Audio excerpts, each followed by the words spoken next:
ओम दीप ज्योति जनार्दन दीप और तुम्हें पापम संजा दीप ओम दीप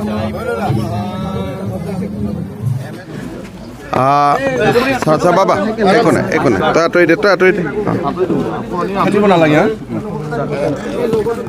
অসম গৌৰৱ বঁটা বিজয়ী কল্পনা বড়ো বাইদেউৰ কিছুদিন আগতে মৃত্যু হৈছিল।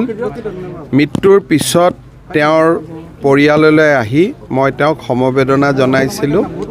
তেখেতৰ আজি আদ্য শ্ৰাদ্ধ আৰু শ্ৰাদ্ধৰ লগতে সংগতি ৰাখি স্থানীয় ৰাইজে তেখেতৰ প্ৰতিমূৰ্তি এটাও স্থাপন কৰিছে। প্ৰতিমূৰ্তিটো উদ্বোধন কৰাৰ সৌভাগ্য হ'ল। পুনৰ এবাৰ কল্পনা বড়ো ডাঙৰীয়ানীৰ মহান আত্মাৰ প্ৰতি মই মোৰ শ্ৰদ্ধা নিবেদন কৰিছোঁ। অসমততো চবেই আহিব পাৰে। প্ৰশাসনৰ উদ্যোগত বৰলা পানী যোগান আঁচনিৰ শুভ উদ্বোধন হ'ল।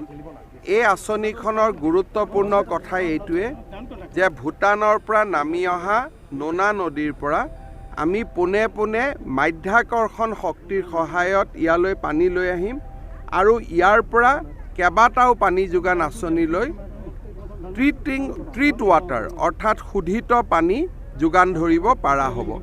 2700 পৰিয়াল উপকৃত হ'ব আৰু মই ভাবোঁ যে ই এটা আমাৰ অন্যতম সফল আঁচনিত পৰিগণিত হ'ব। ওদালগুৰিত ছাৰ আজি 7টাকৈ বিস্তৃত কাৰ্যসূচী হাতত লৈছে। তাৰ লগতে আজি কেবিনেট বৈঠকো আছে।